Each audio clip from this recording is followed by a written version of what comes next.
At Kolton, I want to ask you about hair. All right, folks, we are live. I got Dr. Todd Lee and Kolton here. Todd was midstream asking Kolton a question, but we can finish that up later. Yeah. I got to run all my junk to pay tribute to my sponsors and also let you guys know that you shouldn't do anything that starts with an R word. We'll do that in just 1 second. Warning, this content is for entertainment and educational purposes only. This video is brought to you by First Detachment Nutrition. Battle tested, expert formulated. Use discount code AB10 at checkout for 10% off.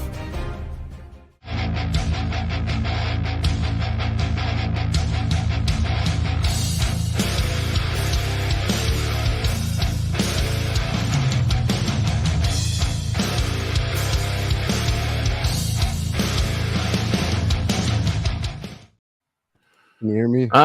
We found Chewbacca. There he is. Finally, karate shirt. You there, Colin? You got on your Eagle Fang karate shirt.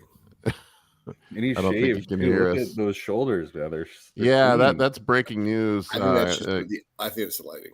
No, Colin did shave his shoulders. He let the barber have at it. I don't know if he can hear us. Yeah, I can hear you now. I've never seen a happier man in my life than my barber when I told him he could go ahead and have at the shoulder hair. I've had to stop that guy in the past. Like, he's taking liberties with how far he's shaving down. I'm like, oh, buddy, I didn't say nothing about my chest hair. Jesus Christ. So like you were sitting in his chair and he's like, all right, let's go for this. I had like a cutoff on. This past time I was like, yeah, do you mind shaving my shoulder hair? And he was like giddy. But in the past, yeah, like he I was like, a beard trim and a haircut, and like he's like taking liberty. He's like pulling my shirt down. Like, I'm like, bro, like, what's up? I've got a hair shaving story for you. My girlfriend, she told me that there was no more sex until I shaved my back hair. Oh man. She's like, I can see your back hair from the front. That bad. I know my shit's getting bad. Like when my neck hair and like my chest hair are like they're like reaching towards each other, like fucking like they're building a land bridge, like fucking hair Pangea is happening. Straight. Say what? The neck straight. Mm-hmm. Exactly. Yeah. So my girlfriend, she shaved my back the other night before she would sleep with me. She's like, "We're doing this." That's funny. I think Colin's girlfriend wife loves it. She likes the hairy ape. She likes me any way she can get me. Mine has standards. I let it go in the off season. I was like, Justin was here last week. We all trained together and we were in the posing room and Justin's like, I can't tell if you have your abs or not, man. Your hair looks almost like abs. Fucking crazy. I'm like, they're still there. Was it always that bad or did that happen with age? That happened with age and trend. Yeah. It's like I've noticed progressively as I've done more cycles, my back hair gets longer and longer and longer. I'm just like, I like this look. I'd never had back hair until I used Trent. Although I don't know that. I mean, I guess it's a strong androgen, but I don't know if it acts in that way to stimulate hair growth. It seems that way. Yeah, I know in theory it shouldn't cause hair loss or hair growth, correct? Am I wrong about that, Todd? Well, that's my understanding too. It's I just did a deep dive last night about the hair loss situation thing. And like it's like the DHT receptors on your back are really high. That's why people get back knee when they start on gear, even girls. That's why your hair grows on your back when you take care. It's funny. I don't get the back knee, though. Say it's androgen receptors. There is no DHT receptor. Just DHT is the strongest binder to the androgen receptor, has the highest binding affinity. I think it's 3 times or 5 times, depending on where you look.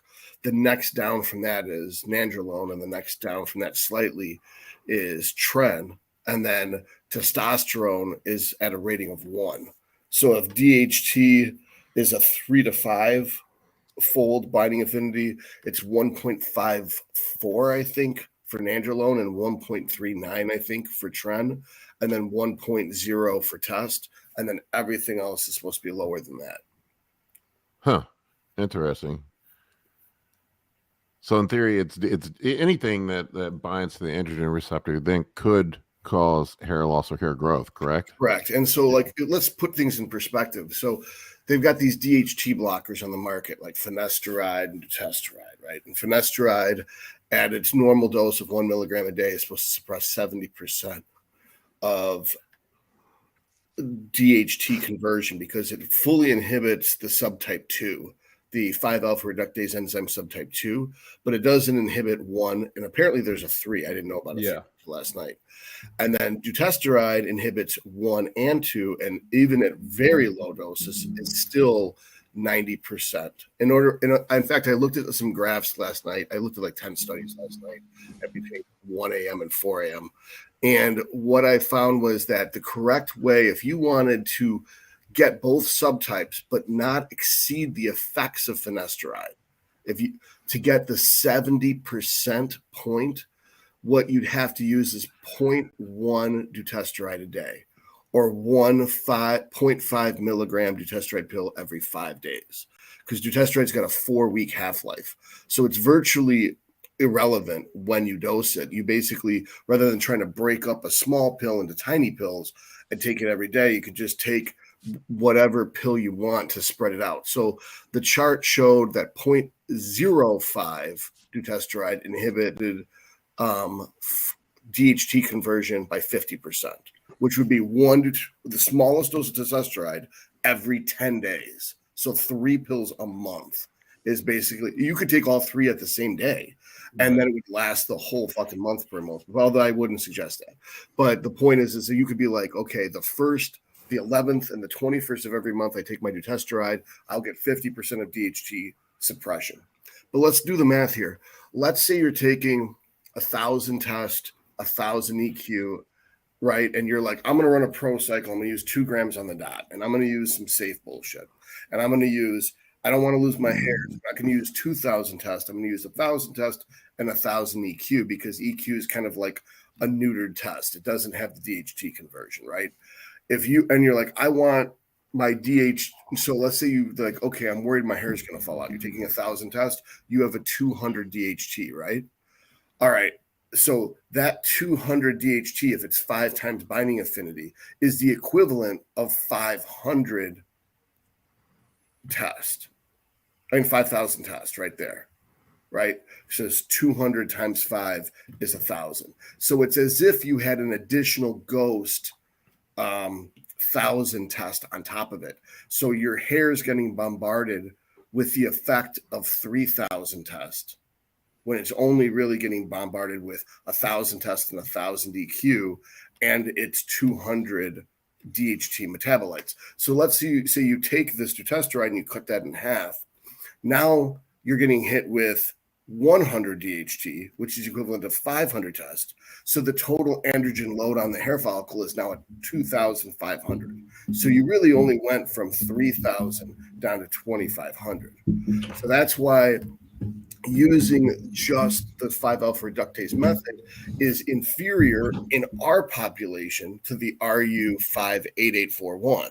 Right. So since the RU58841, it's going to block the androgen receptor itself. So it doesn't fucking matter how much DHT you take. It doesn't matter if you're on 3,000 test or 0 test and a 3,000 androlone. If you're using RU, you're blocking the hair follicles receptor. Now, the logical concern would be, I don't want a bunch of androgen receptor antagonists in my bloodstream. What's the point taking steroids at that point? Well, it turns out the RU has a 1-hour half-life, and that its metabolites have a longer half-life, but are even weaker competitive inhibitors of the androgen receptor than the RU itself is. So let's look at a competitive inhibition model. Okay, let's say you were just to inject 1 milligram of RU into your neck, right into the carotid artery. Don't do this. I'm just saying. We want to just completely prove the point. You're not supposed to inject arteries. Every heroin addict knows that. Apparently, our friend TDK thinks I'm a heroin addict. So I'm letting you know, from my junkie experience, you would do a vein instead of an artery because we don't want to collapse an artery. But for the record, I don't do that. TDK is wrong. I'm tired. That's what this is.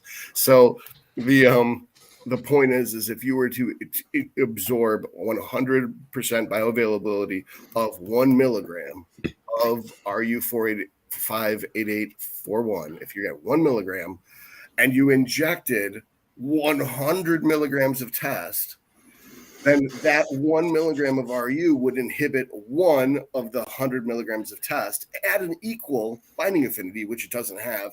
So it's like you injected 99 milligrams of test. So getting a little bit of RU into your bloodstream doesn't fucking matter. It's like Justin's analogy. It's like it wasn't the deck chair that sunk the Titanic, meaning like you can't suppress 1,000 milligrams of something with 1 milligram of even a 100% antagonist. So the idea is it has to get through the hair follicles to get to the bloodstream. It goes down the crypt. So if the hair comes out between these fingers, that's where the hair grows out of, is that crypt. The medicine has to get in there and get to the root. And then the root is highly vascularized. So the minoxidil increases the vascularity to this, the blood flow to this, because minoxidil was originally blood pressure medication. That would make the hair grow better, right? If there's DHT receptors down here, and the DHT receptors inhibit IGF-1's signaling, then what happens is we want to block those DHT receptors so that the IGF-1 does its job and stimulates the hair to grow. So therefore, if the RU gets in here, in theory, what it does is it gets into the bloodstream and then immediately attaches to the DHT receptor. The theory is the dutasteride immediately attaches to the receptor. Now, the biggest differences I find with this is there was no detectable side effects with the RU group. There is no detectable side effects with the dutasteride group. Lots of people who use finasteride get the finasteride side effects. And that's because the finasteride molecule is supposed to be small enough to pass through. And you get almost a greater concentration in the bloodstream from topical finasteride than you do from oral finasteride because they're using more. You're putting more on your scalp than a milligram a day, so more of it's getting into your bloodstream. So with the doses you're getting, you're still only going to block all the subtype 2. So in the average person, you're going to inhibit 70% of the conversion of test into DHT. So instead of getting, in the previous example, 200 DHT, you will get 60 DHT, which is the upper end of normal, meaning you could blast the fucking finasteride if you're a normal guy, and you still will have a good amount of DHT if you're using 1,000 or something test. Not saying I'm advocating this. I'm just saying that looking at big picture. Now, the interesting thing about that is not everyone expresses the same amount of subtype 2 and subtype 1. Some people are all subtype 1 or mostly subtype 1. So finasteride doesn't work for shit. Dutasteride works great. On the other hand, a lot of guys might have a lot of subtype 2 and no subtype 1. So the difference between finasteride and dutasteride are minimal, i.e. finasteride's as strong as dutasteride in them. So my experience was if I used finasteride, saw no side effects. Oral 1 milligram a day. If I used 0.5 dutasteride every day, my dick was so dead that there's nothing that can save it. All the Viagra in the world wouldn't wake it up. It's like level 9 resurrection spell would not have worked. Not even a wish spell? Not even no. There's no God. wish spell. There's no wish spell. And neither the arcane nor the divine sorcerers would be able to bring this dick back to life again. Maybe a necromancer. Basically, what you'd have to do is just take a chopstick and tie it No. to a chopstick. No other way. Dick that this is splint. gonna work. Dick splint. And it's dead for a month too. Experimenting with dutasteride is almost a one-way door because it's a 1 month thing. So that's why I've stayed away from the dutasteride this whole time, was because like when I did try it, I think about 12 years ago, it killed my dick dead. And it was almost like my girlfriend was so mad that for months afterward, if she was being bad or being difficult, I was like, I'll take dutasteride.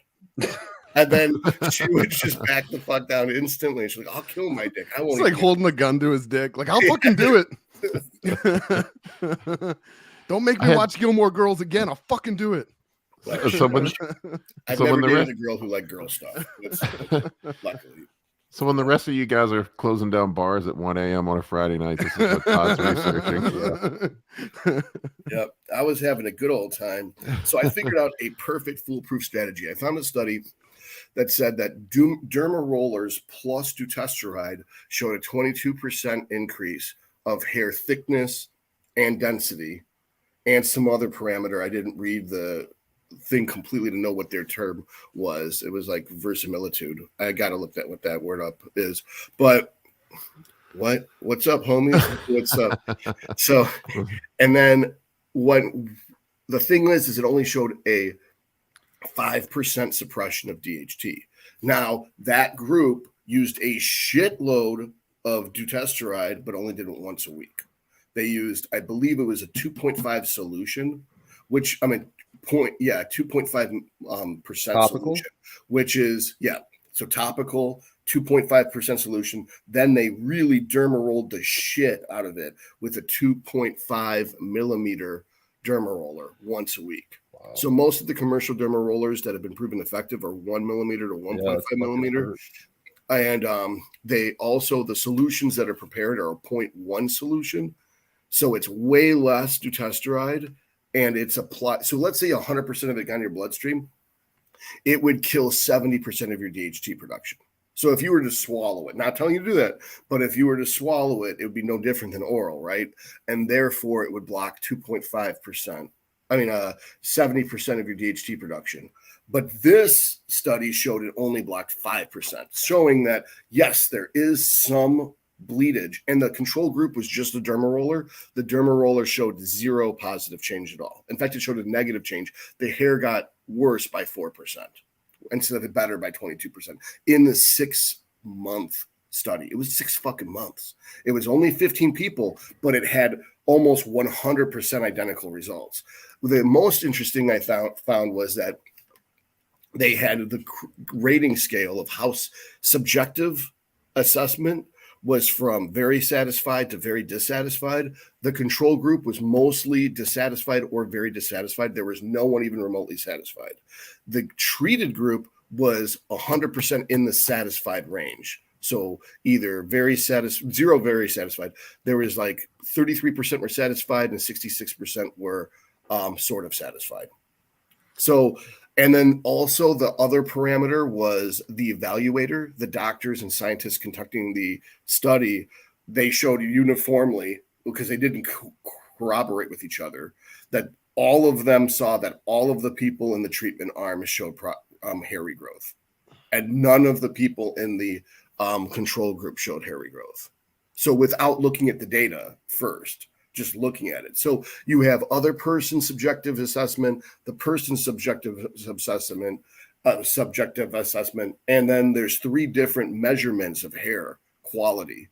And all 5 of those things showed treatment group of the dutasteride plus the microneedling pin was more effective. Considering you only get a 5% systemic suppression, that means we found a way to completely obviate all of the side effects of DHT and androgenic alopecia without having any type of consequences. Yes, buddy. I was gonna say this. I thought he was raising his hand. I was fixing my mic. No, this guy's saying that there's new studies that say that. So the smart thing to do would be stack the minoxidil with it because it works on a different system. Then that would, so the derma roller, the minoxidil, and the dutasteride topical.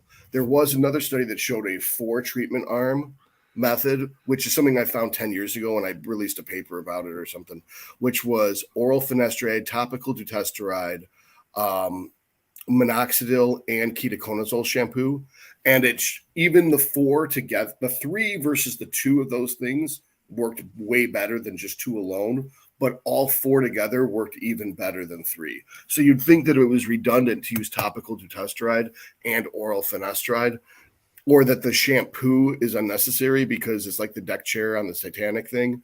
But in fact, when you work all 4 angles synergistically, the antifungal, the increased blood flow, the oral finasteride, and the topical dutasteride, you saw the greatest results. Now, of course, to me, it makes sense. Like, why even use oral finasteride, topical dutasteride? At that point, just take the oral dutasteride at a super low concentration, and you could save some money that way. And this is why I shaved my head. Have you guys ever seen Shoe and Ice on YouTube back like 8 years ago? You know what that is? Oh, all right, never mind. Joke's lost. Todd looks like him. People go Google that. Is that a good thing? I don't know.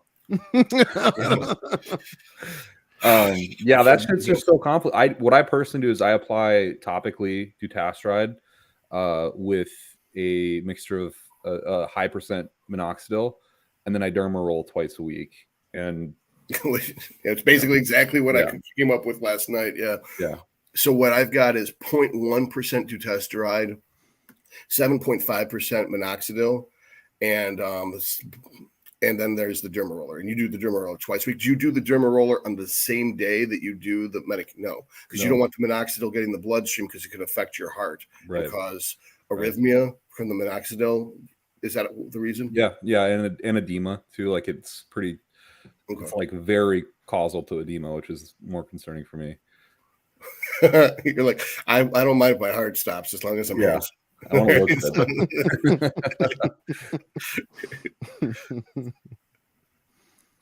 Oh man, I this is why I shave my head, dudes. This is just too much work. It gets complicated. Well, I mean, that's for most people. That's what I'd say, to just accept what's going to happen. I had the same experience with dutasteride. It made my noodle limp. It just didn't work for like 2 months. Yeah. It's like I'm like, I would rather just be bald. Yep. But I think the point is, if you do topical, your dick just keeps working. Yeah, right. That's why I would volunteer that he'd stop doing that if it killed his dick, because he wouldn't care what he looked like if his dick didn't work. Right. He's like, right. Thomas is asking me what my hair protocol is. Whatever I'm doing for my back hair works really well. Yeah. I literally had no back hair when I was in college, and now it's like a deforestation project when I go. There was when my girlfriend shaved my back the other night, there was literally a football sized pile of hair on the floor. It was impressive. Whoa. I wonder if you could donate that. It's got to be 12 inches. When I'm getting ready for shows, I have to do my body in phases. Like, all right, today is going to be the left leg. Tomorrow it's going to be the right leg. I'll get my ass on Wednesday. By the time you get like your shoulder, your legs thrown back ready. I used to break it up. People would be like, why does one arm shaved and the other arm not shaved? And you're like, because it's Thursday. This is like, give the most cryptic answer possible. I could call it like that. I'm gonna do something brave and reckless today. I'm gonna invite some people to come on live and ask questions if they want to. I saw Steve doing that. So if anybody, I see Chase here. You want to jump on, Chase? It's easier to be nice to people when it's not just a question. You have to look them in the eye and make fun of them. You can't. It's harder to roast people to their face. If anybody wants to come on, like Andrew Schultz is if anybody wants to take the plunge and come on live, I'm going to put the link in the chat here. So here it is. Dude, do you remember when I did that on my show with Keith, and we had on, I think it was like Martin Fitzwater and like Austin Carr? And then the dude came on, and he was naked from the waist up. Oh God, please don't encourage people. And I was just like, "What the fuck?" It was just like, "What the fuck was that?" There's some And fucking we can weirdos never out do there, that that's for again. sure. You gotta Is it- screen these motherfuckers. There's got to be a green room to check on that. Make Oh sure no, I can preview it before you come on. You got to make sure you got a camera and a microphone. So if anybody has got the balls, the link is there. Camera, microphone, shirt, pants optional. Just don't stand up. Yeah, I don't need my YouTube channel banned. I don't know. Does YouTube have a policy against microneedling? Sorry, I would assume so. Should All I right, have I guess- a hyphen in between R and word? I just realized that. I know that. I think grammatically, yes. I guess we But could take the meaning's not lost, Todd. Well, it just makes me look like one. People are really strict about grammar. You know that apparently, even though we know that it's not, it's the media portrays that the number 1 and 2 criteria for women is height and income. But according to women, it's that you have clean fingernails and you have good grammar. There's no way. There's no way. There's no way. I think that A clean the introspective fingernails intelligence is is low in this sample. just to avoid UTIs. I mean, that's just being kind. And nobody's being brave. Nobody wants to come on. All right, I guess take the first question. If somebody gets the balls up in the meantime, Well, I think they're probably trying to collect the equipment necessary. You can do it with your phone. It's in there if you want to jump on. All right, what do we got, Colin? We got one here from Sunscrave28. Can you guys get into why some DHT derivatives like Primo or Mast are known for acting as an AI, but then something like Winstrol or Ver isn't they if they do not block E2 like Mast, for example? Well, they all do. They do. They do. Yeah. Yeah, They don't block E2 either. They block aromatase. They Yes. bind to aromatase. Good point. Yeah, they do. It's reversely binding, correct? Oh, reversible. Yeah, it's competitive inhibition. And it's the same thing as like VAR and Winnie also bind to SHBG. It isn't just Mast that binds to SHBG. It's really, think of it as being like an androgenic continuum, with the Primo being the least androgenic, and then with Mast or Winnie at the top of the spectrum and VAR somewhere in the middle. You know, like they say, that's why it's weird that they say that VAR is safe for women. It's like VAR is an oral. You know, like dosing a girl with a needle is hard as fuck. Yeah. Like if I'm doing HRT on a woman for testosterone, since they're only supposed to get like 0.5 milligrams a day, that's almost impossible to do even with an insulin syringe. So I have to get a special concentration made at the pharmacy, which is 25 milligrams per milliliter. And then that's like per 100 insulin units. So 5 insulin units of that, a 20th of a cc is 1.25. And I have to do that every 3 days with them. So if they're like FUAD and they don't do their injections on time, then we're going to be worse off than not doing it at all, right? That's funny. This is supposed to be a loving jab at FUAD. It's not picking on FUAD. Like they say that, you know, we all feel like we know them personally. So when we make fun of them, it makes sense to us, but they don't know us. So it just sounds like shit talking by strangers. So I imagine he's up nights crying based on what people are saying about him online. I do. When you take a testosterone once a month, I bet you do cry. I bet your hormones are all over the fucking place. Well, we can look at steroid plotter and see. That was the best joke ever. This is what we do on Paul's birthday. We play instead of pin the tail on the donkey, it's stick your pin in your ass. Like out of it's like physics class. Where is the metal ball going to fall in the room based on this cannon's trajectory? And so we're going to input this much steroids, and then the shot in our ass is going to generate this much in the blood 70 days later. Paul's a special kind of nerd. Yeah. And It didn't even seem nerdy. It just seemed normal. I did To you. to you, yeah, to Todd. I did a whole steroid plotter video this week on injection frequency, and it got a lot of views. People really like that one. I heard some stupid comments like doctors, like a lot of my clients that are in Europe, the protocol over in Europe for TRT is like 1 shot every 2 weeks. Yeah, Right. That is insane. That's because the doctor does it so he can bill for it. Right. 1 shot every 2 weeks. Their argument is like, oh, you don't need it more often than that because it's a stable level. I'm like, yeah, it spikes, creates a ton of estrogen, and then it stabilizes where you have a storm of estrogen to ride out because the estrogen half-life's lower than the testosterone half-life. Yeah, higher. Yeah. We still have no takers on anybody wanting to come on live. I guess nobody's got a set of balls. Maybe Sunscreen has a follow-up question. All right. Oh, my bad. See, that's what happens. He asked, which mechanism do they dry you out? Well, they bind to the aromatase enzyme so that the testosterone can't. So since the testosterone can't bind to the aromatase enzyme, it doesn't convert to estrogen. And therefore, because there's less estrogen, there's less sodium retention. Yeah, that, and I think most drugs are like that are taken when you're lean already. So it's not like it's going to have this massive catapult into like dryness. It's just like, the hardener thing isn't a real thing. Yeah, you can't be like 25% body fat and take Tren and look lean. Doesn't happen. No, it doesn't work that way. Doesn't stop me from trying. All right. We got one here from Ty Gergich. Is there a big difference between sides on Tren 50 milligrams every other day versus 25 milligrams every day? If so, any tips on how to get through Tren effects like sleep and feeling like shit? I mean, more frequent injections are always better. Yeah. And there's no way around the sleep side effect of Tren because that's the reason you're taking Tren.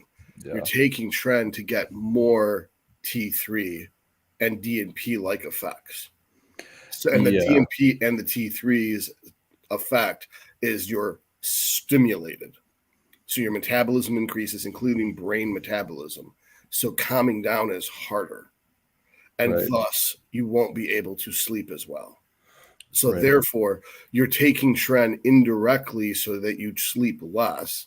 And then you want to be able to sleep better. So other than using proper sleep hygiene, the reasonable thing to do is just decrease your Tren dose. Especially if you're blasting at 50 milligrams and then 0 the next day, I would think your sleep's going to be total shit. 25 milligrams a day is still a hefty dose. That the benefits start at 5 milligrams a day. The side effects kick in at 10 milligrams a day. That's really useful information. Yeah, Ty is one of my clients. I usually tell people every other day injections because I just can't convince people to do everyday injections. Yeah, that's the hard thing, right? They do their GH every day, right? Yeah, well, in theory. Right. So if they're doing their GH every day, just load that insulin pin up with your gear and the GH. Right.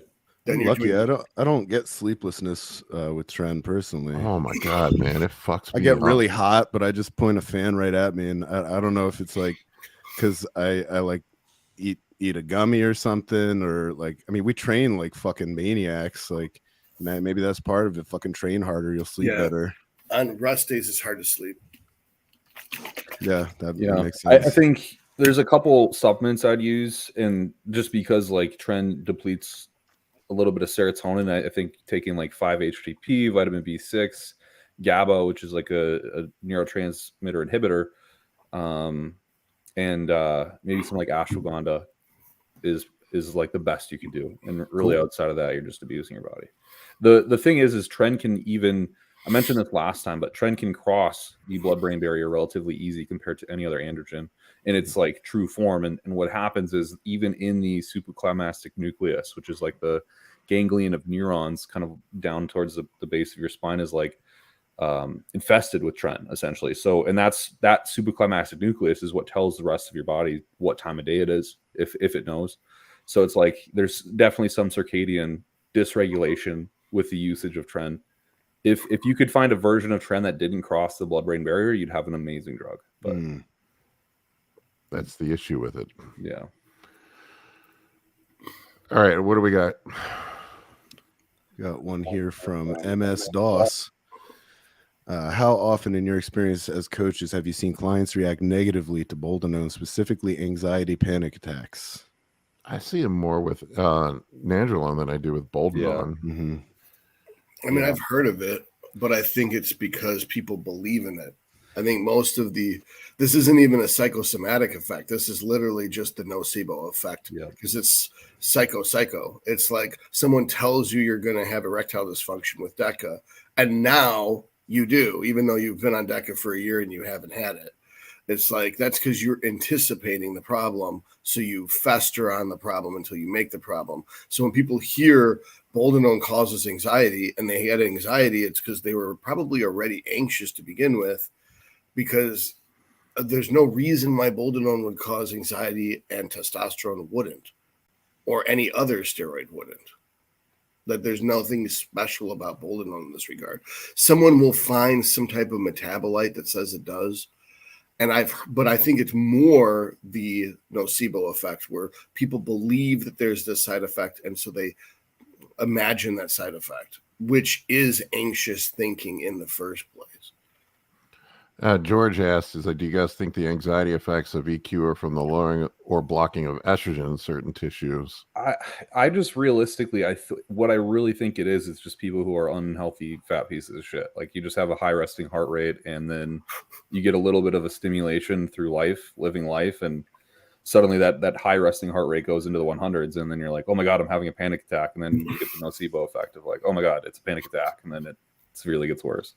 I have a little bit of social anxiety, and maybe it is a placebo. I don't know, but I definitely nandrolone will make my social anxiety go through the roof sometimes. Yeah. I don't know if that's the synthetic progestin or the progestin. Well, remember the nandrolones bind to the cortical receptor in an inhibitory effect, specifically in the brain. That's why they're considered to cause brain damage. So maybe in you that brain damage manifests as anxiety. That, in other words, without the cortisol to downregulate whatever's going on, it is spiraling out of control in an upregulated fashion. This would not happen with boldenone. There's no anti-cortical effect of boldenone. Right. I recently was running nandrolone with my current test primo cycle, and I had to pull it because I was getting really bad social anxiety. I mean, I love being at the gym, and I was getting social anxiety at the gym. That's interesting. What is that like?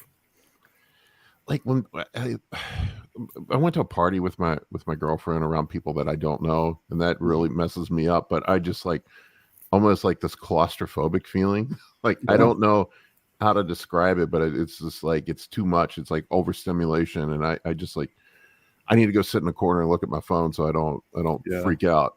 Do you have that normally, or is it exacerbated by the nandrolone, or does it just completely stem from? I have a low level of social anxiety at all times, and it's when I'm on nandrolone, it seems to get drastically worse. Yeah. Like I never had a panic attack until like the last couple of years, and then I've had a couple of them while I'm running nandrolone in social settings. If I'm home, I'm fine. No, so I used to do a lot of like group seminars in my prior jobs.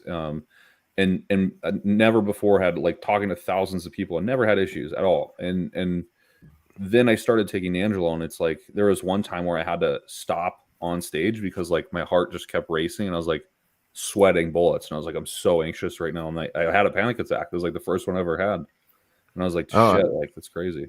I see Tom join us. Tom's one of my clients. All right. Somebody had some balls to come on. Let's go. Oh my God. This is what's up? What's up, Tom? Are you terrified? Yeah, you're don't be terrified. We're just here goofing off, man. What's up? Not much.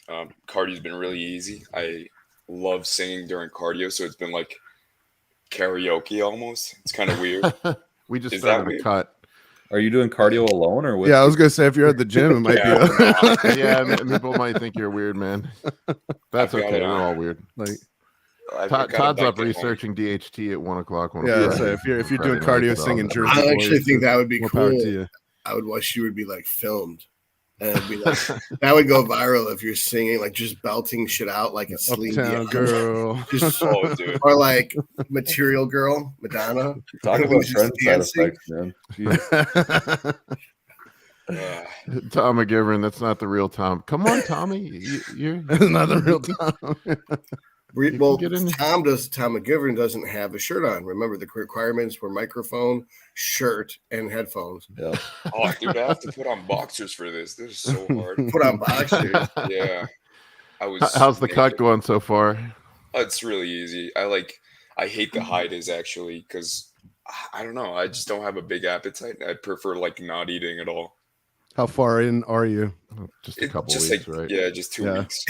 You're in the- A few more weeks. You're in you're the gonna- easy- you're in the you're easy gonna part. craving that high day. I got several dudes at my gym. I'm contest prepping now, and I don't know if Mike's listening to this, but I see I got Mike and Joey both at the gym, and I can see the look on their face. They're in the back half of it, and it's that fuck you. Yeah. Like, fucking hate you. the face is starting to get sunk in, and they look tired and angry. I still You're feel not- fat as fuck, dude. You're not there yet. You wait a few more weeks, man. You'll How old are you, Tom? Dude, I'm 19. So Is this your it's like first my first competition? time? Yeah, prepping. Yeah, Nice, dude. Aw. Just be willing to suffer. That's all. that's what I have in mind. I just want to go as hard as I can. Yeah. The right place, the right time. So do you have a question, Tom, or are you just hanging out? No, I'm just hanging out. You just accepted your Jones. Well, you're the only one that had a set of balls. Nobody else would come on. Oh, dude, Paul, my what do heart you like was to racing. do during your cardio, Paul? If Tom likes to sing, what do you like to do during your cardio? Me? I don't know because I haven't seen you do it. Oh, I'd be interested to know. I've done 2 cardio sessions in 6 months. Dude, I was so surprised when you said in your videos you didn't do any cardio for your prep. That was crazy. I mean, I did some. I didn't do much last year. I think I was doing 30 minutes a day. That was it. Like, I think it was 8 weeks out, and you were like, I haven't done cardio in like 2 months. Yeah, I shrivel up when I do cardio. But I'm one of these people. I'd rather eat less than do more cardio. So you sort of have to pick your poison. But I don't know. The cardio just melts me. what But class yeah, I are you did- competing in, Tom? I want to do classic first time. Nice. But dude. I Yeah, honestly everybody want to be an open bodybuilder. I just want to be like fat as fuck. Why? I don't know. I just love it. I just What happened to you when you were a kid? Oh, dude. Okay, so to actually, You don't have to tell us. Just we know it Oh, involves tell us. priests, Fine. and then being fat keeps the priests away. Tom, it's just between you and us Like that. and the entire internet. Don't worry about it. What's up, man? Who hurt you? well, so I don't know, man. I just had a really like rough early childhood, and when I just turned 18, my dad sued me, and Wow. really rough. Crazy. yeah, so I got into a lot of debt, so I could pay lawyers and stuff, and it was really hard. So I went through a couple of jobs, and basically I have to maintain my mom and my little brother. So it's Fuck hard to talk about this, but yeah. Yeah, dude. Well, I mean, What's up, man? that's bodybuilding is a savior for a lot of people, man. I believe me, everybody that gets into bodybuilding, it's an outlet for something. Oh yeah, dude. I've had like social anxiety my entire life. And like doing this is so fucking hard, but like bodybuilding really gave me like that confidence, you know. Yeah. We were just talking about my social anxiety before. Yeah. Having panic attacks at house parties Yeah. with my girlfriend. Oh, dude, you ever had a panic attack while you're having sex? No, I've never had that. No, that's It's next level. Oh, maybe I've when I was definitely due to steroid. Sounds like an application for Viagra. I've definitely had high blood pressure while having sex, so my nose bleeds, and then it's like, doing the missionary, and then there's just blood all over her. Because when Oh, it wow. bleeds, it's not just like a little bit. It's Unless like it's a goth chick, she's not into that. Yeah, some chicks are Are you, into like, No, are you on your period? no. Out of your face. Yeah, It's like my face period. Shark Week. the big My Vampire the fucking face. Masquerade fan. She's like, no, keep going. Yeah, she opens her mouth. She's fucking It was one time I put it. She's like, "Here's a tampon," and we kept going. I put the tampon in, but it kept bleeding. And then by the time we were done, it was like the blood was dried, and so like I had to like it was stuck in your nose. This is awesome. It was gross because there's like mucus and blood all up on that tampon. So when I pulled it out of my nose, there's just like this huge fluid sack that dripped out of my nose. Fantastic. And I was like crying. I was like, "Oh my god!" I can't believe she was that cool. I know. She didn't want you to cool chick. She's like, "Here's a tampon,and she just shoves the tampon in your nose because she didn't want you to stop being That's how you make Colton's doing something right. you put a ring on that finger. Yeah. Either that or she needed a car payment made. I don't know about that, but all right, Tom. Well, thank you for coming on. I see Randy waiting here. I'm gonna get Randy on. Thank you guys for cranking that prep, man. best of luck, Yes, Tom. sir. All right, let's see. We got Randy here. What's up, Randy? Yo, buddy, what's going on? Love it. No, another one of my guys. Yeah. Actually, I want to say to Todd, to Colin, to all you guys are actually one of the big inspirations for me wanting to kind of get back on my fitness journey. And I'm working with Paul. Things are going really, really well. I've been in like 3 weeks right now. But one of the big things that I appreciate what you guys are doing is like Todd, with your extensive work with your blood work and stuff. And in my case, I'm 41 years old. I've been a vegan for 7 years. I used to compete years ago. And I was telling Paul, and I said, like, in my case, like right now, like my resting heart rate's 113/63. My LDL is 86. You know, my fasted blood sugars like in the mid 80s all the time. Like I'm super, from a blood perspective, I'm healthy. But I don't know really any vegans that are willing to go and put their foot on the gas and go through the contest prep. And I want to see what somebody can do regardless of the protein source. But I would like to see from a blood perspective. And I told Paul, and I said, I want to monitor this whole fucking process right from start to finish.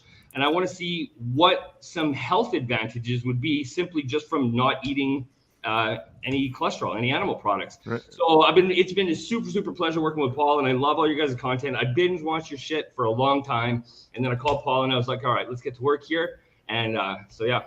Randy wants to prove me wrong about vegans. He wants I want to pick his brain about this. So yeah. What are your protein sources? Let's start with that. Okay, so my main protein source was tofu, and I know we're going to get into the estrogen, phytoestrogen thing, and then there's a stuff called seitan. And for me, I make my own seitan, so it's just wheat gluten, nutritional yeast.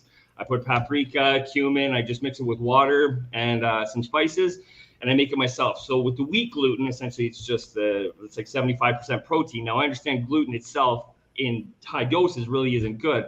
But I put in hemp hearts. I make sure that I have tomatoes with it, so I get the lysine. But because it's a high protein content, so my main protein sources is really just tofu and my homemade seitan, which is just wheat gluten and nutritional yeast.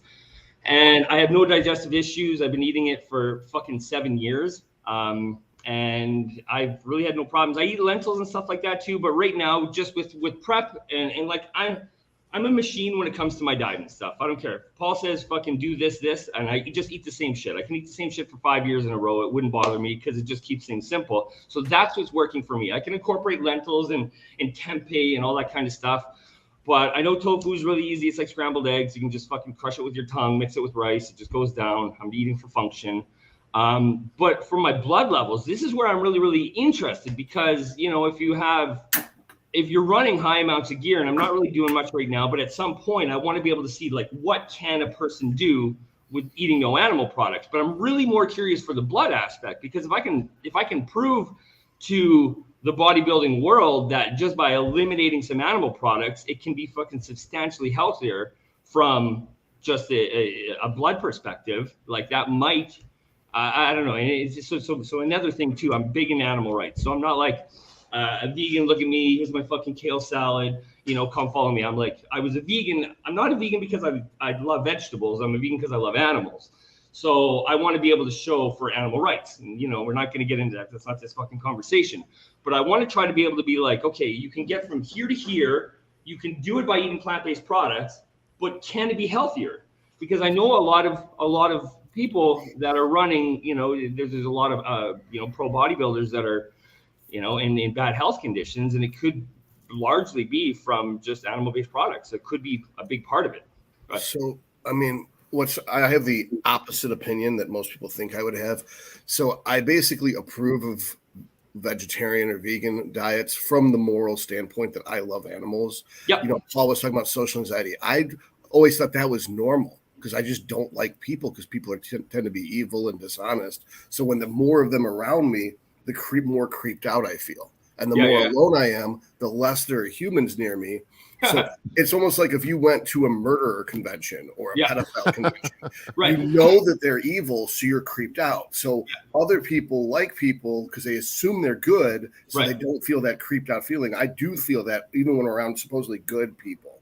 Right. But I don't feel that way about animals. I love animals and I love kids. So the idea of eating animals, especially animals I would normally pet, like a cow or a rabbit or something, freaks me out. But I don't know how to actually maintain muscle tissue without eating meat. And because gluten jacks up my digestion, and I've never considered tofu because that stuff's really expensive, more expensive than chicken at this point. Well, not really, to be honest, because like you go to, for me, my Costco, I get a 4-pack of tofu, so 200 grams. So I get about, what did I get? 8 meals. 8 meals is $8. So it's about $1 a meal. And that's for my 30, in Paul's case, I'm having 35 grams of protein on my 15 days. So that's half a pack of tofu. 1 pack of tofu is about $2. So that's about $1 per serving.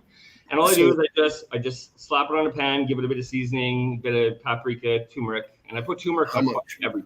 So I can just throw the tofu in a blender and drink it. So again, make a protein shake out of it. But like the problem I ran into when I tried to manufacture hemp protein, is that the fiber content was so high it was causing digestion issues. That when back at LG Sciences, when there was the pea protein, I couldn't source the peas consistently for flavoring. So that sometimes the peas would be from France and sometimes they'd be from other countries. And so the pea protein, when you mix it with, I forgot what we had to put, like leucine in it, of course. But the point is I've always been pro the vegan thing. It's just that it's more problematic because our digestive system isn't meant for that much of it versus meat, which our digestive systems are. Now, I'm not really on board with the health consequences of meat eating. If it's clean, you need the cholesterol for normal people to produce testosterone. We, of course, inject testosterone, so we don't need the cholesterol for that. But I think that'd be great if you can disprove the myth that if you can be the next Mr. Olympia and be 300 pounds at 5'10" or something on a vegan, then it gives hope to everyone that they can at least reduce their animal meat consumption, if not eliminate it completely. Okay. For me to be 300 pounds, like, so I'm at 42, you know, we all understand hypertrophy. So me at 42 starting or 41, for me to put on 100 pounds at this point, I'm really kind of past my genetic prime. Now, for me to go from where 203 in the morning, if I can get to a fucking pretty crisp 235 at some point, would probably still look pretty good, right? You know what I mean? Being a guy in my 40s to put on 30 pounds of lean mass, hit the stage. You're 280, right? Huh? Paul's 280, right? Yeah, 280 and some change. 280 and some change, and you started bodybuilding when you were 41. I trained when I was younger, but you guys, I got some fucked up stories. So I've done 5 shows before, but like you're talking about social anxiety. So check this out. Like I used to have a savage drug problem. Like I love cocaine. That was my thing. I functioned. So I would go, and I shit you not, you guys, my old coach, I mean, one of my good friends, he actually placed really well at nationals and open. Like he was pretty big back in his day, but I'd do my prep. I would go to a bodybuilding show. I would do my check-in. And then we'd go to the fucking strip club all night, and I would just do blow all night. I would go to the show the next day. I would have 5 stamps from all the strip clubs because we were in a new town to go check out the girls. And then I would have like vodka and Pedialyte in the pump-up room, and I would just be like, because I would be so like, oh my God. So you're talking about like hitting the stage, social anxiety, just like do rails for 2 days straight and then go hit the show and then go party after. That was like, well, I'm like, cocaine will probably dry me out. It's kind of a diuretic, right? And I was like, you guys, I was an idiot. I was an idiot back in my day. So like I have a sober life now and everything's super stable, but like I was a fucking loose cannon. It's amazing. So you guys are talking about like paranoia and social anxiety. Try going on stage like just right out of it. You're like, oh God, they're staring at me. Well, fuck, of course they're staring at you. It's a bodybuilding show. Am I the only one who has a hard time believing that Randy's drug of choice was cocaine?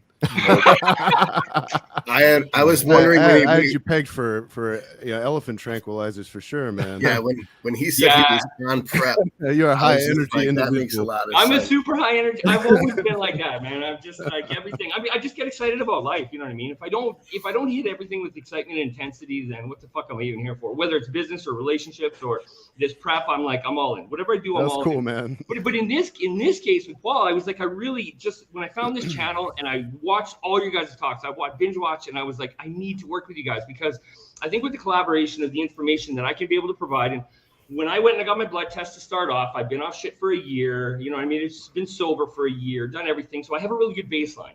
Now we're kind of like easing into this and then stepping onto this. So I'm like, okay, now if we can monitor this week by week by week, and what is my blood pressure doing? You know what I mean? And I'm in my blasting before, it was like I was so inconsistent, right? I was inconsistently eating, I was inconsistently sleeping, I was fucking doing drugs, I was working on drilling rigs, I was a stripper full time too. So between stripping and bodybuilding, like I didn't have any stability. Now I have like a normal life, a normal family, fucking things are okay, my mind's right. Well, I know you guys think I'm a little high energy, but that's okay. But, no, but I want to. I need to smoke meth to keep up with you, man. But I want to be able to fucking show. And then there's this weird thing about these fucking vegans. They're just like, oh my God, I go vegan. Oh, you can't touch testosterone. You can't do this. And I'm like, why? And they're like, it's like saying I want to fucking race you to a city. We can choose any means. And they're like, I'm going to walk because I'm a vegan. And that's what vegans do. And I'm like, well, I'm going to take a fucking car. And somebody's like, I'm going to take a plane. And you know what I mean? Vegans have this weird moralistic, like they can't, they're fucking, okay, cool, well, I do this. And now I can't do anything else in the world. Actually, Todd has a great line in that avenue that he probably doesn't even remember saying, but like talking about how people who are natty get upset so often with people who are on super supplements, and Todd's like, he's like, you drive your bike to work, I take a car and you're angry at me because I get there first. No, right? I recreated that yesterday. It's like, it's not my fault you took a unicycle in a snowstorm to work. Oh, dude, and I get an argument with I already created that joke before. Simpler. It's one I think of all the time, man. That 2 days ago. I had no idea I ever said it before. You're ridiculous. Well, no, it's true. And then you go and I try to talk to this vegan community, and I'm like, hey guys, like, fuck, there's nothing wrong with having a strong bank account, a strong body, strong beliefs. Like, let's not be soy boys. Like, you go to the 99% of the gyms and you say, hey man, fucking, is there a vegan bodybuilder? And people would laugh. You'd be like, you're a joke. Like, these people don't exist. Like, I'm sure there's one or two, or, you know what I mean? There's a handful of them, but we need like more of them. I just want to be that guy that kind of steps through. But if I can show that it's remotely fucking healthier than the alternative means, and simply by just eating some tofu, eating some plant-based products, and I do not fucking do protein powders. I've always thought that's so crazy to me. Let's take real food, let's grind it into some powder shit, and then let's fucking mix water and drink. Why not just eat the food? It takes me as long to make a protein shake and do my dishes than just to eat a fucking meal. So like, I just do whole foods. I only eat single whole food products. I'll tell you what, Randy, let's say you perfect this system, then we've got a market in India that's about 60% Hindi. Fuck, that's already 600 million people. Yeah, the whole south of India is ready to buy into this shit. Product, because India loves bodybuilding. They just aren't that big. Right. Let's fucking go. Let's do it. So, Randy, do you follow me on Instagram? I don't even have social media, guys, man. I just like, I really reach out to you. I really okay, so about a year and a half ago, when I was like, I'm like, what am I going to do with my life? I had a lot of really good business opportunities. At that time, I was still doing drugs, and I met a fantastic woman, and I was like, you know what, you guys, like, fucking social media was just, and I'm thinking to like Joe Dispenza and meditation, all that stuff, and I'm like, I got my energy going to Instagram, I got my energy going to here, and I'm like, how am I going to create the best version of myself if I'm fucking expending my energy? So I shut everything off. I cut off the drugs, I cut off the social media, and I channeled all my energy into my business and my personal growth. So for the last year and a half, I just don't do social media because I'm just working. I get up, I fucking try to be a better human. I read books, I fucking eat clean, and I work on my business. And now that my business is going good and everything's going good, I'm like, I'll consider getting back on social media soon.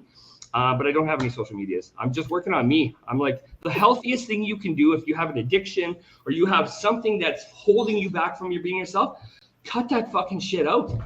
Instagram is not going to pay your fucking bills, or if it's going to pay your bills, your life's probably in a different spot. But for 99% of us, you can scroll Instagram for 30 minutes and you don't even remember what you saw. Like, what the fuck is that going to do for your life? Pardon my language. Well, I think the point he was making is that with Instagram, you can communicate with people. You don't have to scroll it. You can just skip right to the messages. Yeah, I know. But I was like, listen, I had to put these big boundaries. I had to put myself in a box and shut the world out.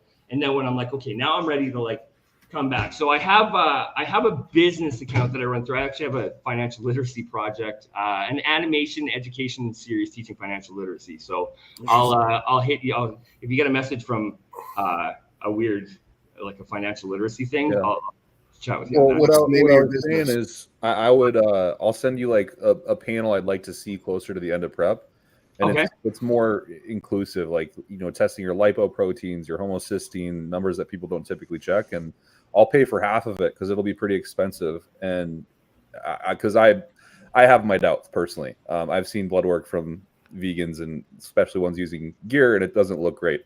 But I'm curious, and I've never had anyone have the ambition to even do it, like do the blood work. So I'd be happy to do that. Yeah, and I live in Panama, so like we have stem cells here, we have everything, you know what I mean? Like I have access in Panama City to all the top of the line everything. So just let me know what I need to do.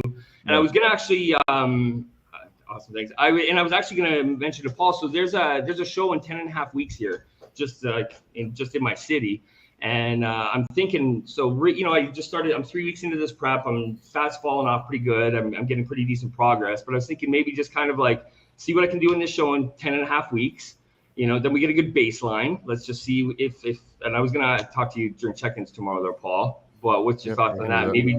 Maybe just run this thing, hit this show. Then we got a baseline and we say, okay, now from here we'll build, we'll strip this down. And what are we working with? And so if I'm totally down, man. I want to be that guinea pig that's like, let's see what this is. Maybe it's not as healthy as I think. Maybe it's my fucking, I don't eat animals and I'm a good person and this is the healthiest way. Maybe it's not the healthiest way, but the fucking blood will show us, right? I love your energy, Randy. So I'm glad you got sober. I'll have 23 years in 5 days. Nice. So, yeah, and I always say, like, people are like, how did you do this? Like, they'll list off some accomplishments. And I'll just be like, I've got a superpower. And they're like, what's your superpower? It's like, I don't drink.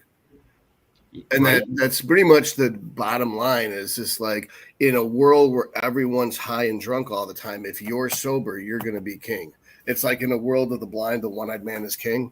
Yeah. It's kind of the same situation. So I think like step one is getting rid of alcohol. And like, of course, I consider alcohol worst drug there is, worse than cocaine, worse than heroin, worse than weed, 100 times over. That alcohol is the worst drug people could possibly do. 100%. And it was on my birthday. So March 8th was my 1 year, but that was also 7 years that I went vegan. So I've been vegan for, it seemed my birthday, I'm like, I'm going to stop eating animals. I'm going to fucking stop doing drugs. And, you know, so it's kind of, and it was also at 40 too. There was this weird thing. I went from 39 to 40 and I'm like, do I want to be doing cocaine and drinking in my fucking 40s? Like, is that something to be like, is this just a chapter I close in my 30s? Or do I carry this to my 40s? Do I run with this in my 50s? Like, at what point is like, at some point you gotta stop. All right, I got another guy waiting here, Randy. I appreciate you coming on, man. Your energy is nice meeting you, Randy. I'll definitely talk to Paul. I'd like to be able to, if you guys got any questions for me, get a hold of me through Paul on Telegram or whatever, and we can chat. If you guys want to pick my blood, pick my brain, whatever, just let me know. Right, thank you, Randy. Awesome. Ciao, guys. All right, we got Parabolic. You there, man? I think you're muted. I know this guy. Oh, there you go. Man? Hey, What's up, dude? What's up? Can you hear me? I'm on my phone, so it might have been a bad idea to join in. No, it looks too fun. Dude, Yeah. you don't have a shirt, a Yeah, camera, or a. It is, you didn't uh, do anything right. You, Fucking didn't listen. Come you on, showed man. up got with your pants on, homework we're on a good. Jesus napkin. fucking Christ. So you're all talking at once, but it's a heat wave here in Rhode Island, so it's hot. Oh, I shit. can't. I run hot, man. It's the You know what trend. it's like. Rhode Island. It's so weird. I've never met anyone from there before. Yeah. I figured like you're in. If you lay down, like your head will be in one side, out one state, and your feet will be out the other state. When I get a little bigger, yeah, eventually. Yeah. What's up, So man? nothing. I just joined the stream. I didn't really hear what topics you guys were talking about. Oh, but- whatever you want to talk Yeah, about. if you got man. a question Any for questions? us, or So the one thing I always bring up, you may remember, is I'm always bringing up SHBG because of that thing I'm trying. I feel like keeping it sustained, has just allowed me to keep progressing more linearly. I've heard Steve talk about that, Vigorous Steve. Yeah, I know Steve is a proponent of keeping SHBG up. I know we What talked do you about it what are your before. guys what are your guys levels like stay at? I know it depends what you're doing, but And mine's absolutely buried. single Yeah, digits. I've had a Yeah. 2 SHBG for like 3 years or something. Yeah, you told me for single me, it's like digits. 3 to 9. 3 to, yeah, okay. I'm maintaining like 16, 17 right now, but I find that has mostly to do with the amount of tests that I'm running, and I feel like that's due to DHT because DHT is the strongest affinity to SHBG among the compounds we always have in our cycles. So I thought it was Masteron or Proviron. It's not. It's actual DHT. I know. I think DHT is even stronger than Proviron. I'm not sure by a factor of how much, but I think Okay.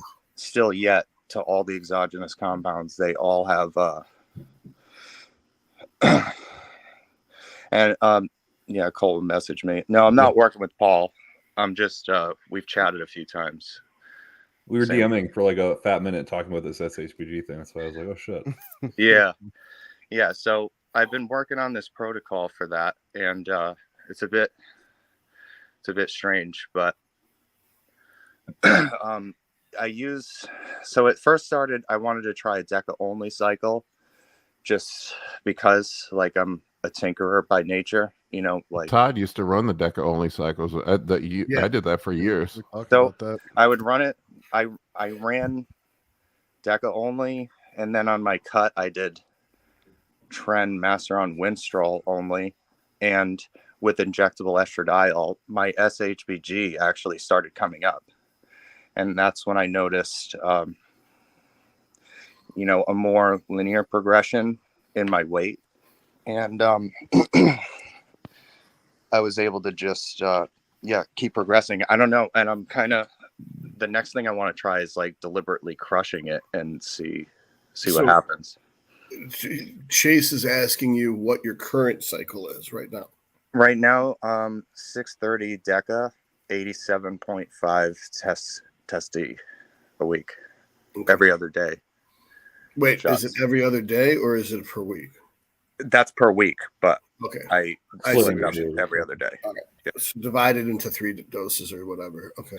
Yeah. So it seems like, testosterone, like when I've done in the past, the first thing I've only been on like TRT and then blasting for a year and like 6 months now. So when my first like big blast was 600 test, 700 Deca, and my SHBG just went from like 44 down to like 9 super quick. And, I really blew up with that. I may have stalled out a bit. So that's not what gave me the idea to do the nandrolone only with the injectable estradiol, but I ended up doing that. And I feel like as a nice, like side benefit, my SHBG climbed up, and I feel like I started making more linear progress again. So, out of curiosity, your voice is shaking. Are you nervous? Or are you on like Clen or what? I just took my 10 milligram Adderall, which isn't a lot, but okay. I've been off of it for a little bit, so I have a tolerance to it. Okay. Because Yeah, the no, last I mean, three I'm a little nervous just because okay. I Because the didn't. last 3 people that were on Yeah. seemed really nervous. It's like shit. And Yeah, it's just no, us and the rest of the It is planet. it's definitely some of that, but it's also like I have stimulants actively kicking in right now. I'm getting ready to go to the gym in a little bit. Well, at 3. So All right, man. Well, we appreciate I'm you. holding my phone too.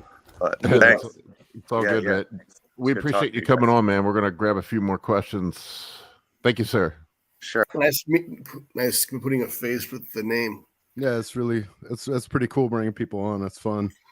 Colin, what do we got? We Nobody got else seems to one- want to. I'm gonna run to the bathroom too. I'll hold. Okay. I've been holding it. All right. Well, we got this one here. I told Josh we'd get to his question. What is the effect of alcohol use when using TRT and anabolica? What is the effect of alcohol use in TRT when using anabolica? I would not drink alcohol. I usually tell my clients to limit it to 2 drinks per week. I mean, if you look at the WHO studies, there are no safe doses of alcohol. Mm-hmm. And I don't know why you'd want to take PEDs and drink on top of it. If you're trying to make the most out of the PEDs, why would you drink?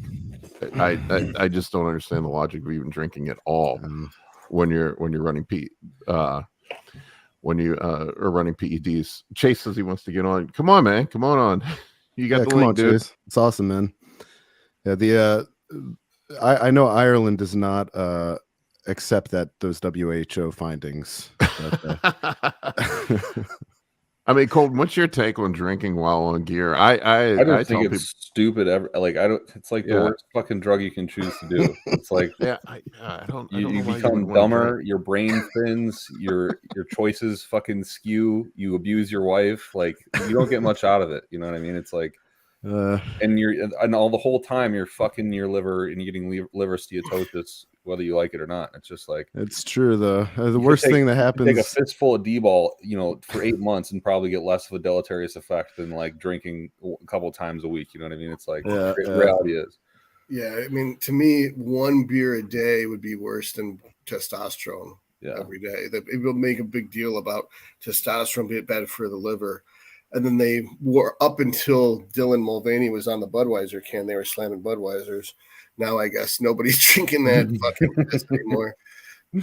That we should put trans activists on all the beer cans and watch America get functional again. Make everyone MAFA, make America functional again.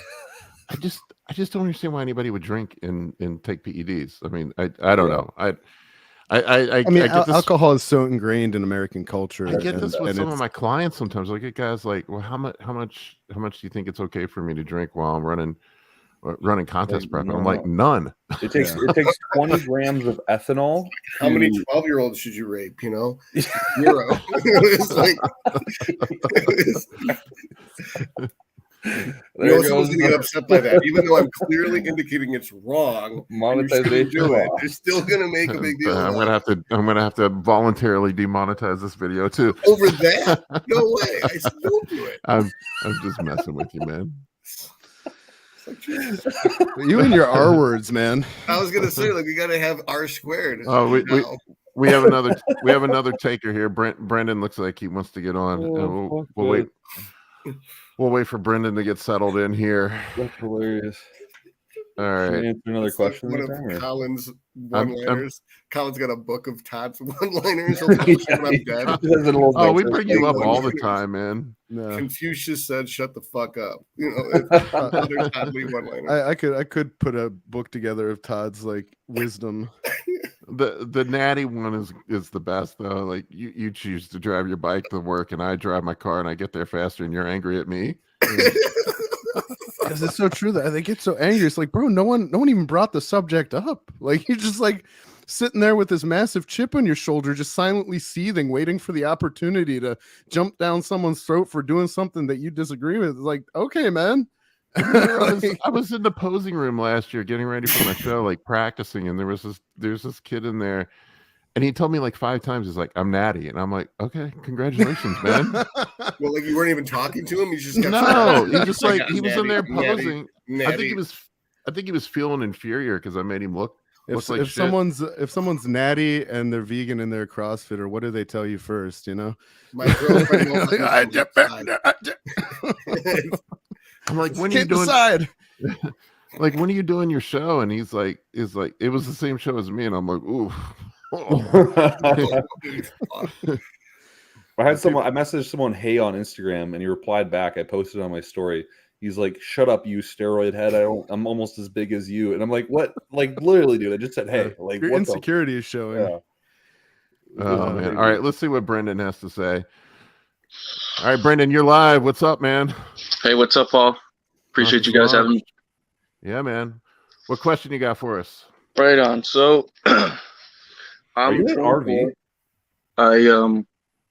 I'm a couple cycles in right now. Currently, I'm using. Well, I don't know if I want to talk about dosages. So, can we talk about dosages right now, or is that Talk okay? about whatever you want, man. Yeah. Okay. So it's 100 Todd. milligrams of testosterone and anthrate every other day, with 100 milligrams of Primobolan, and then I'll take an Anadrol only pre-workout on the days that I train. Okay. So I'm a little nervous myself too. I know you called out everybody else. That's not a bad Oh, so it's 350 a week Yeah. of test, 350 a week of Primo, and about 250 a week of Anadrol. Yeah, So it's 950 total load. sure. Okay. So just to put that out there, as a result, I have been diagnosed with like upper echelon stage 2 hypertension. And me and my primary care physician, we talked about using a little bit of an ACE inhibitor. So I'm starting to do a little bit more research as far as how your body manipulates different mineral corticoids for like renin in the kidneys to then, go angiotensin 1 to 2, 2 being more receptive to respiratory and cardiovascular tissue, and then that eventually affecting the aldosterone system. And then, but I've also got a high BUN and creatinine ratio. Okay. And I know I was using the ACE inhibitor at the time, and I was experiencing a little bit of heart palpitations. I don't know if the fact of my kidney being in a certain state of chronic stress based off of those parameters, like, is that a direct indication of why I was having some of those issues? I don't really. No. Overall, the simplest thing to do is to put the fire out, stop throwing gasoline on it. So, like, stop with the Anadrol. Yeah. Anadrol Yeah, is it's garbage. literally, like, that's gonna activate that RAS system more than anything else.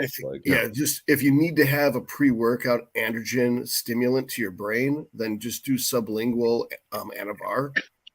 And then instead of an ACE inhibitor, I would just do 40 milligrams of Tomasartan. So I think if you switch from the ACE inhibitor to Tomasartan and you switch from the Anadrol to Anavar, you should see a dramatic improvement to your system. It's also, I never considered taking the Anavar sublingually before. The ARB is much higher up the chain than the ACE inhibitor too. Right. You'd be systemically covering more of like, you're like shotgun blasting that motherfucking problem instead of like, I'm just gonna tweak this one little thing and hope it works. Like, it's like, all right, just take care of the whole system.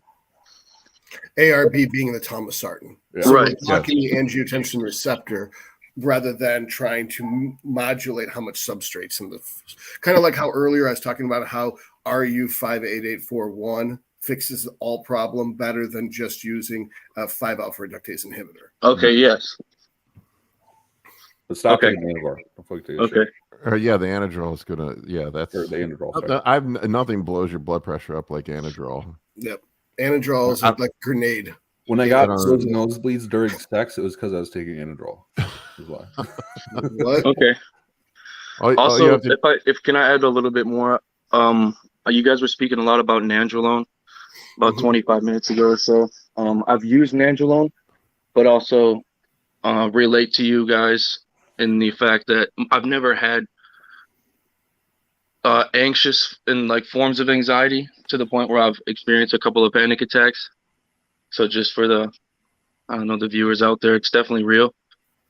But ways to modulate that? I mean, is that just sheer indication that I need to be modest with my nandrolone dosages, or is it just kind of commonplace as far as getting one with the other if you're going to use nandrolone? If the theory is correct, that the method that, so for instance, Alex Kekal talks about this, that if you're having psychiatric symptoms from a drug, you're proving that it's doing brain damage. Mm-hmm. So therefore, any psychiatric effects from any of the drugs you're doing, don't do that drug. So if the nandrolones are causing someone to lose sleep, or the nandrolones are causing someone to be anxious, which usually goes hand in hand, you're anxious at night, so you're not sleeping. Exactly. That's how I felt. Yeah. That means that he calls it protein misfolding, and that the protein misfolding is the brain damage. So, for example, there's beta pleated sheets that accumulate, I think, in the hippocampus with tren usage, and that's associated with Alzheimer's disease. But deep sleep clears that. What the big picture is, when you're not getting that, you always get misfolded. Oh, did we lose people? No. I put you just on. made you the star. You're just beautiful. You're the star. The whole point is that when there's misfolded proteins, they accumulate throughout the day. They build up as beta pleated sheets. If a lifetime of that will result in Alzheimer's disease. Deep sleep cleans that stuff out. So that trend, because it fucks up your sleep, could be the reason why you've got the increase in beta pleated sheets and thus increased risk of Alzheimer's. Or it could be that the brain damage from the glucocorticoid inhibition is causing an increase in the beta pleated sheets building up in the hippocampus. And I might be wrong. It may not be the hippocampus. It might be the nucleus ceruleus or some shit. But I'm doing it off the top of my head. But the bottom line is, if you're getting side effects like anxiety, it's probably best not to use that drug, because there's brain damage is what might be the reason for that. Yeah, I've gotten to the point. I mean, I love nandrolone for size, but I think I have to put it on the shelf. Like, I just can't do it anymore with the anxiety. Yeah. I run, for me, test Primobolan, and GH and insulin anymore, and that seems to be the best combo for me. Like, my blood work looks good. I can run higher doses. I don't have problems with it. I was talking with Vigor Steve about it the other day. He seems like everybody that's been running gear for a long time, it seems to independently come to that conclusion that is the best formula. Yeah. Or, I don't know what you guys think, Todd. And no, I Kolton, wholeheartly agree. I love nandrolone. Like, I love NPP because it fucking blows you up. You just can't go around. But I can't go over. Like, I'm running 300 milligrams right now, and if I go over that, I'm fucked. Like, it will fuck me. So it's just like a nice basal thing in the background, more or less, in comparison to things like Equipoise, Primobolan, Mastron, testosterone. Like, well, because I've got a slap tear, like, what is it? Chondral labral tear in my left shoulder, and when I was on the deck, I didn't even feel it. You know what I mean? Like, although it doesn't take away from functionality, it definitely lubricated my joints enough to where it was pretty prevalent that the DECA did what people say it does. So, but the anxiety, yeah, like I said, it's a lot. Yeah, I can't deal with the anxiety. All right, Brandon, thank you for coming on, man. Thank you. Appreciate it. All right, let's grab another question or two, and then I got to wrap up soon. Sure. I see your cat back there, Kolton. Yeah, she's fucking screaming at me. She wants to. She demands to sit on my lap. Usually, I'm like, "Fuck you." Usually, Colin's the one with the cat screaming at him. Yeah, Chase is here. Here he is. Chase. Yeah. Awesome. What's up, Chase? What's up, Chase? What's going on? Join the party, man. Yeah, man. Let's make it a party. Yeah, we're exploding, dude. Todd's over here working on getting me banned from YouTube. You can join the party. Oh, yeah. No, I don't think you won't get us guilty by association, though. Your channel, just don't have me on your channel, otherwise you're fucked. You're right. Chase is half natty. Chase, which half? The dark half. It's off camera, y'all. Yeah. So I do have a question for you guys. Do any of you use sweeteners for your water, like non-calorie sweeteners like Mio or anything like that? Yeah, I use Mio on contest prep in the off season. I don't crave it in the off season, man. Have you ever overdone it and got gastric distress from it. Oh yeah, you mean shit my pants? That gastric? Not that far. So I have a That. really What? if you're I don't know if you follow Greg Doucette at all, but I used to be obsessed with, like, back when I was like really just getting into bodybuilding and he was just on YouTube.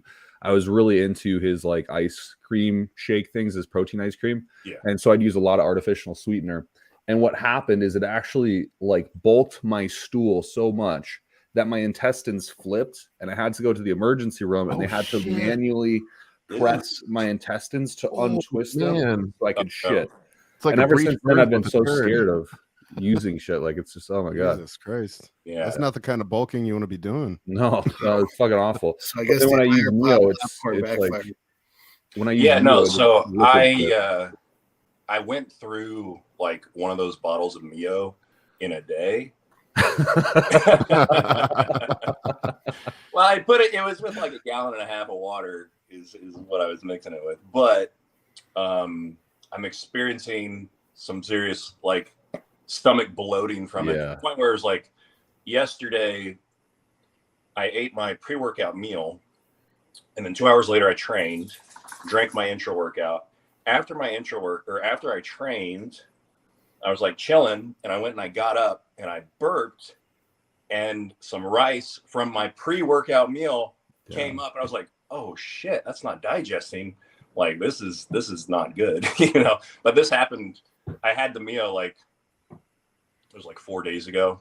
So things have been getting better, but I was just curious, like, if you guys had any like protocols that you would do to help alleviate it faster. So what I've seen personally, and Stan Efferding actually coined this, it was not me, but he talks about how there is some correlative research with certain artificial sweeteners lowering stomach acid. And that's what that sounds like in your case. Yeah. So I would take like bitters or even betaine HCl if you're not already. Yeah. And hypothetically that should help. I know for myself, that's certainly like I will get acid reflux if I unprep, like when I'm using too much of that shit, and I'll just be like, oh, I'm just gonna keep fucking doing it. Yeah, no, that's what I would say. I definitely was experiencing. Yes, Was just like random burning of like acid and shit. And just like, okay, I've gone too far.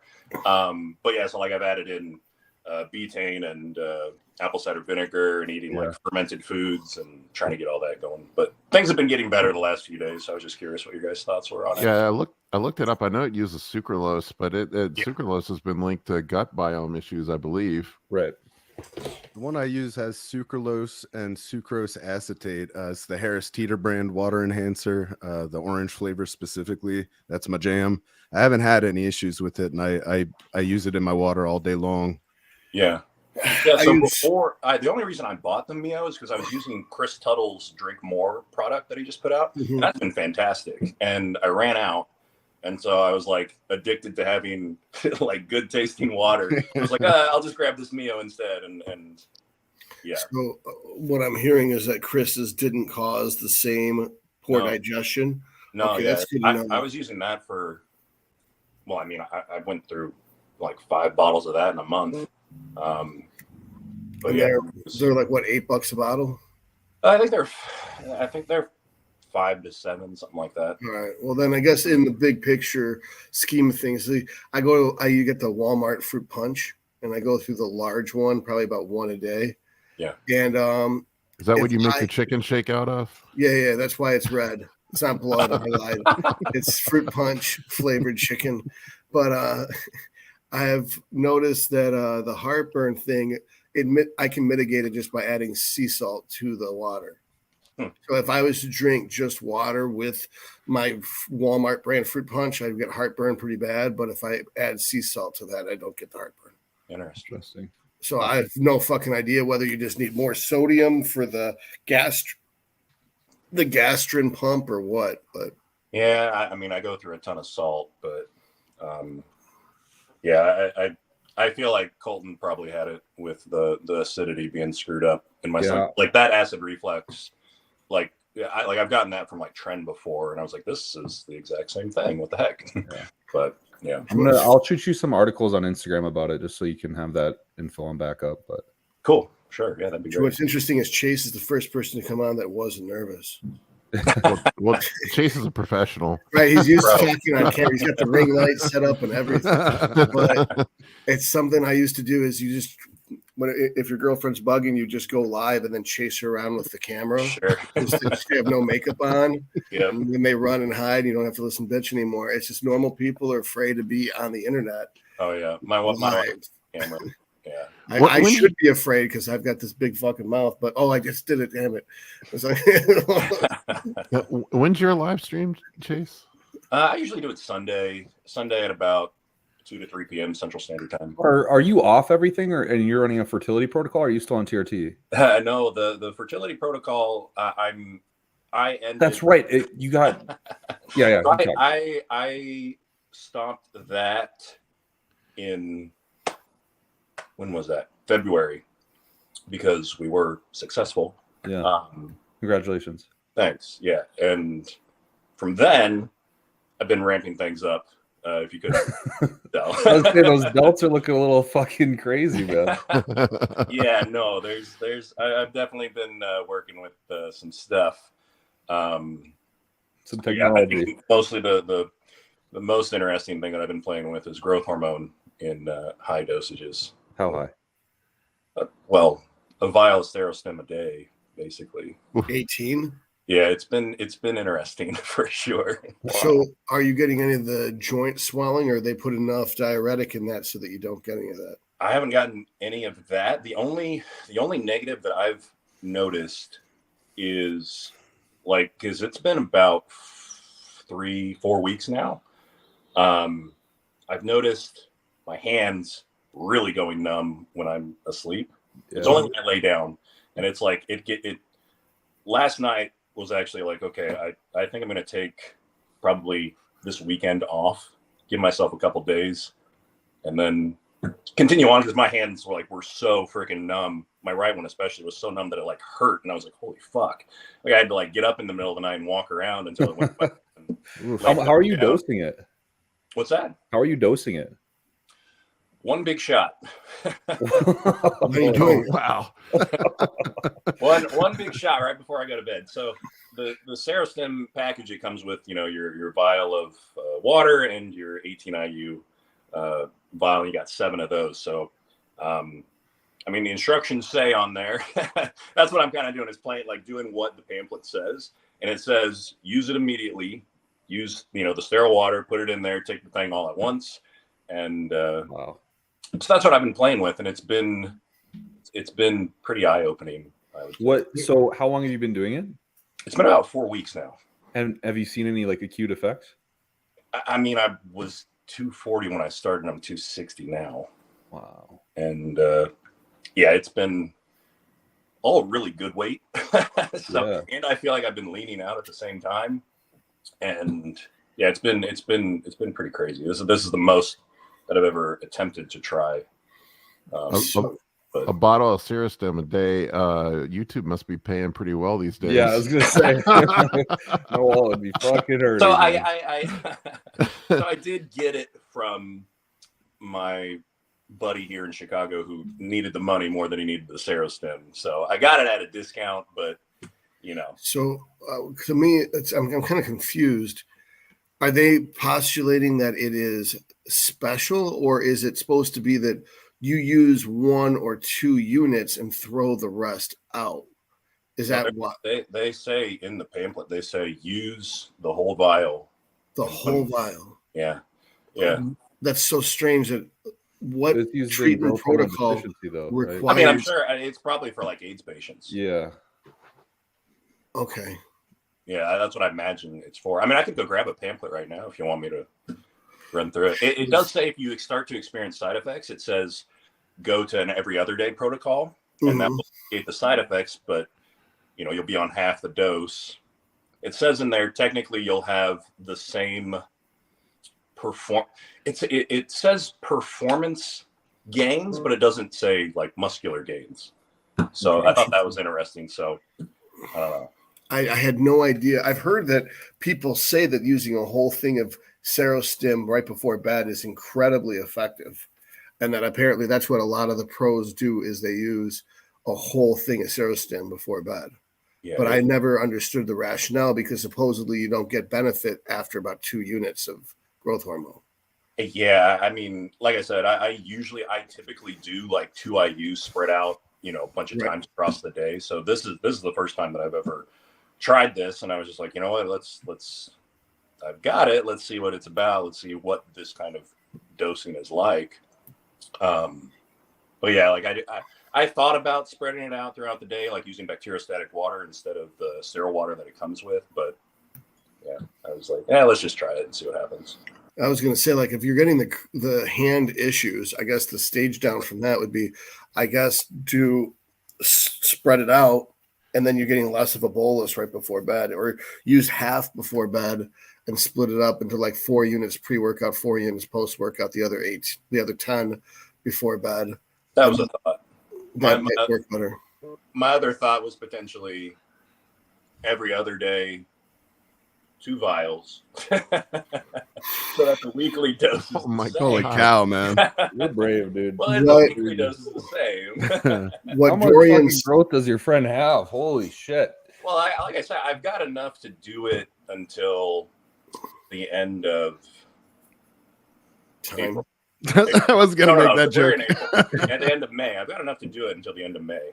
Wow! So damn, son, that's like a huge. Gonna look good for the beach. Well, are you keeping androgens low in that sense? Or are you still picking them up as per norm? Testosterone's titrating up. I mean, I'm at 1250 right now. Okay. And then I'm on 600 primo with it. But yeah. That sounds interesting, man. I'm gonna have to follow. Yeah, that sounds like a good balance. That's something I was coming up with yesterday when I came up with my dutasteride fix. Is that now I can take the ceiling on my test above 875 now that I know exactly how to dose my dutasteride to get everything squared away that way.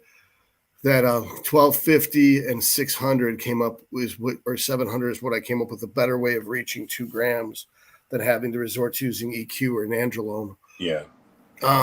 It's just interesting that, okay, so you're having pretty good results using the whole 18 of the Serostim. What Dorian said was he used to do 8 units in the morning every day. And then when he switched to doing 16 every other day, his logbook showed better results. Yeah. Yeah. I mean, I like I said, I've considered splitting it up, but it's been like literally like the second day I was like, holy shit. Like everything just started filling out. Because I mean, so I was doing that fertility protocol.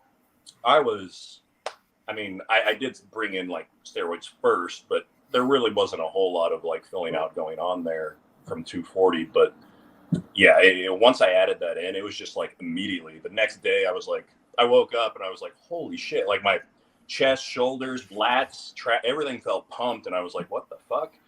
And then every day after that, it just like kept going a little bit more and more. And I've been feeling just like super full for the last week has been pretty awesome. And the gym has been crazy with as far as like pumps and strength and everything. But it's awesome. What's fasted blood glucose like? Sorry, I'm asking so many questions. I'm just curious. No, yeah, my blood glucose, typically in the mornings, it's 95, depending on. Wow.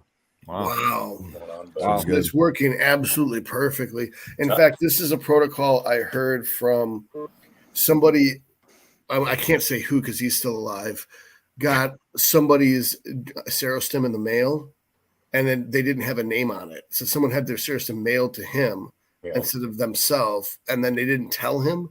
So he had it sitting in his fridge for 2 months, and I guess there was a reason why he was in like dire straits before a prep. And so he was working with John Meadows, and John's like, just take the Serostim. And then he's like, should I just do it as it's supposed to and do the whole bottle every night? He goes, yeah, if you got a month's supply of it, do 1 month of the Serostim exactly how it says, and we'll go off your diet and just reverse diet you for that month and see how much better you look for the show that way. Yeah. And he said he put on like 20 pounds of muscle and kept losing fat. It's nuts. Yeah. At the end, the dude showed up and was like, hey, do you have my Serostim? He's like, nah, man. Oh, shit. And he used it. He said it never came. Yeah. No, it's that's funny. Like I said, it's been a month, and yeah, it's been like a 20-pound blow up. What do you weigh right now? Yeah, I'm like 260. 260 right now. Oh, I'm sorry, I missed that. That's awesome. Yeah, and you're What are you, 6'1"? No, I'm like 5'9", 5'10". Holy Jesus, shit, you're man. 260 and That's 5'9". awesome, dude. You must be shredded right now. I'm not shredded, but we're working on it. Gonna get that pro card? Hey, I mean, I was like, shit, if this stuff keeps working the way that things are going, I might try for a Masters pro card next year or something like that. Why not? Well, it's September, right? Right now, you have time. You can do it this year. I mean, could I do it this year? I don't even know. Yeah. I haven't really looked into it very much, but Yeah, so I'm gonna do the Masters USA. July 23rd is going to be Masters Nationals, and then September 1st is North American, because I'm doing the Masters World Championship for pro, so we just do it together. Masters USA's is the one I'm doing. That's in November. Wait, you Masters USA in Los Angeles? Yeah. Okay. Yeah, that one's. I in didn't. November. Yeah, I didn't really look when all the Masters national stuff. Why not just do it in September and drive up to Pennsylvania rather than fly all the way to LA? Yeah. Who, me? Yeah. I don't. There's no way I'll be ready by then. Okay. But yeah, no, it's something that I've definitely been considering more seriously since doing this. I was like, holy shit! Like things, it's just like it's almost like it. You know, you hear about guys and be like, wow, they have amazing genetics, and it's like, do they, or are they 18 units a day? Because it feels like it's like, well, shit, like the way things are going, it feels like I have crazy genetics now all of a sudden, when I don't know, it's just been so different until like this last month has been pretty eye-opening. But I've never run GH that high before. That's why I'm so curious. Like, most I've ever done is 8 units. Yeah, me too. Of humatrope, and that because of the diuretic they put in it, I started cramping and tearing.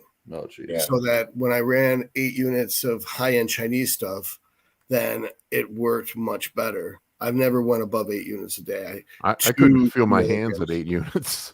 No, it's brutal at 8 units. 6 is like my sweet spot. Yeah, It was really I'm at 4 and my fucking fingers are like crazy, dude. Like He got to the point where he couldn't text, and it was really sad for him.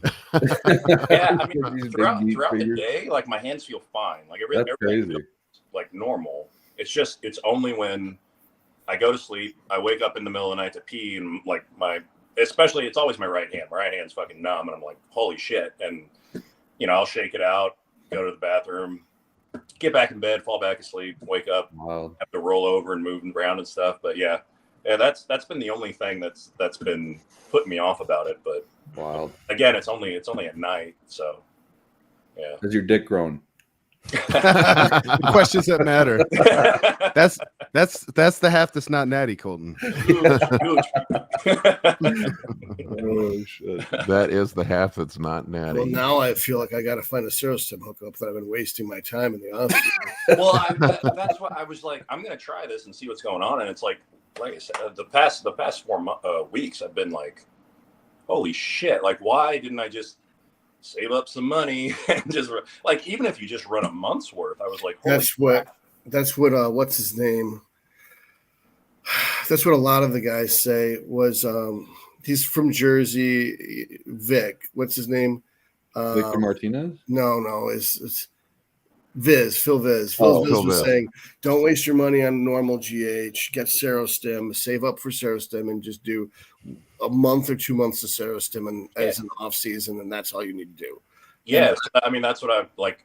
That's what I was thinking. It was like I have enough to do like 10 weeks worth, and I was like, run that, come off of it, take a break, and then see kind of where I'm at after that. And I mean we're going on vacation to Greece in July, so that's kind of like where I'm kind of running it up to, and then stopping at the end of May. Or no, we're going in June. I'm stopping at the end of May.